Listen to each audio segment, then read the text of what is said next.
One thing, Ryan Stankovic and I were just talking about this engagement, this working group, this creation of CUS, and talking about it's not only about the shared services developing greater efficiencies or let's say cheaper options for small credit unions. It's about how do we create efficiencies for the vendors themselves so there's additional revenue streams happening so it's lucrative for them. And I think that's part of the cooperative model that they're building and they're working on, we are working on together. So thank you to each of you that have been a part of that. Speaking on, earlier today, I encourage you to invest in this movement and invest in one another. And we've looked at many ways that we can do that.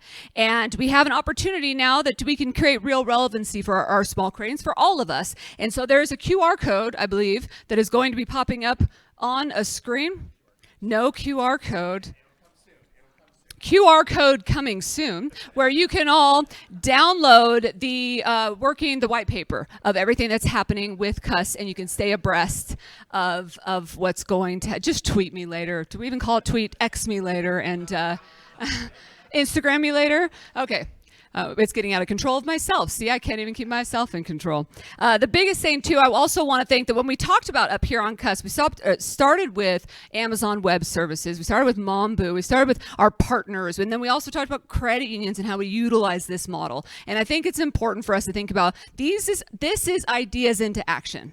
Right? Some of you have been to many undergrounds before, and you know that we've created organizations or associations like CU Pride or CUS or some of these other kind of big projects that are happening that are going to make change in this industry because together we are stronger. And that's where we started today, and we've been talking about throughout the entire day. I also challenge you this morning to not be afraid of the future, right? So we talked about a global impact. We had the vice chair of the NCUA here talking about just that, and he's not afraid of the future either. We have CSS here, we've got NACUSO here, we have all the vendor partners and credit unions of all sizes here having these conversations, and that's what needs to happen. We are power in numbers. We may not be power in dollars, but we are power in numbers as an industry. And above all else, we do it for the member, and we all believe in that, right? And we had Dr. Brian Branch up here talking about how credit unions save lives. This is real deal stuff. And so when we fight to be on the main stage, which is about what we're about to talk about, when we fight to be up against some of the big boys, the big bad banks, or those fintech providers that are out there, we fight because we're saving lives. And that's what each and every one of us in here want to do. So again, we started this morning with a moment of gratitude to say that we are going to be on one of the greatest stages with all the financial service providers that are out there. And for credit unions to have an opportunity, we do really feel a tremendous amount of gratitude. So we would like to welcome to the stage Sue Mitchell, of course, and Tracey Davies, the president of Money 2020. Thank you. Hello. Is it on? It is on. Okay. Do I feel honored or what? You know? We've been talking for the last few years about how important it is for credit unions to be at Money 2020. And we believe that we have to establish the recognition within fintechs. And I was lucky enough to connect with Tracey, and she said, "What are you guys doing?" And I said, "Well, we're trying to get credit unions to the conference." And so we connected a couple of years ago. We did. And I just sincerely appreciate. So you didn't shy away from coming. You attended last year. You met people. Now she's here to talk to all of you. So I wanted to ask the first question was, how did Money 2020 get started? What was that all about? Well, thank you. I mean, I'm humbled to be here. I did attend this event last year for the morning. I mean, it's pretty difficult because we open tomorrow morning at 9, so we're quite busy. I've run over, literally got my sneakers and everything on and run over, so I can't spend the day here, which I would love to do. But your question is, how did Money 2020 start? Well, it's quite young compared to many of your organizations. Only founded in 2011, first show in 2012. And it was actually founded by industry people. Most events are founded by lots of corporates that decide they're going to launch into an industry sector. But Money 2020 was founded by software people who are in the payment space. And they came together and they recognized that there wasn't an event that brought the whole ecosystem together. So there were banks, credit unions, startups. There was all sorts of things. And this is obviously in the days after the financial crisis. And it was around the explosion then of fintech and a lot of the government regulations around the world around protecting consumers. And so it was about bringing the ecosystem together. So first show 2012. So what's that? Where are we, 2024? We didn't do one in 2020 for obvious reasons, which is the ultimate irony that 2020 didn't run in 2020. I never had to answer that question again about what would happen in 2020. So it was a very small event back then at the Aria in Vegas. Now this week it will be 10,000 plus here in Vegas, 8,000 plus Europe, in Amsterdam in the summer, and we're also Southeast Asia in Bangkok. So it's a big, it's grown very quickly. But it was, we term it as being sort of founded by industry folk for the industry. A lot of my team today, a lot of my team, Scarlett, Seba, have worked in the industry, so I have a lot of industry experts. So we do really believe that we come from the industry for the industry. So that's sort of what we're about. So I hope that answers your question. What an amazing story. That's great. So from the standpoint of kind of what keeps you up at night, things are changing so quickly and you're seeing it from all over the world. So what are you worried about? I love that you're asking a heavily jet-lagged woman the night before Money 2020 answers. I've been up since 4. The jet lag is real.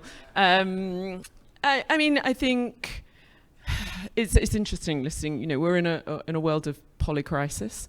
I think we know that in terms of both social, political, economic, etc. But also lots of opportunity.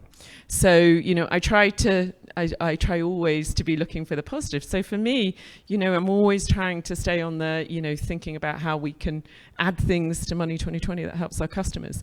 But I'm a pretty good sleeper apart from in Las Vegas, is what I'm going to tell you.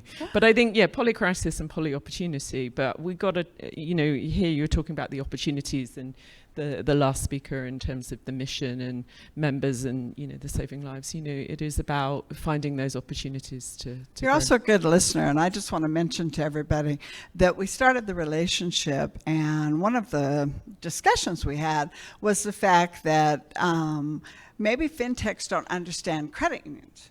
They have to understand members. And so this year with our marketing agreement, we actually had your team do a webinar for credit unions about why it's important to understand the bigger market. So you've responded, and I just wanted to comment on that. I really appreciate that. I think, we, as I said, it does come from the industry for the industry. I think that really runs through the team. I think the fact that people in my team are experts. I mean, Scarlett, you talk about, is has worked in the industry her whole career. She runs the product for me. She's an author of the leading book on embedded fintech. So that is why. So I think we come from inside.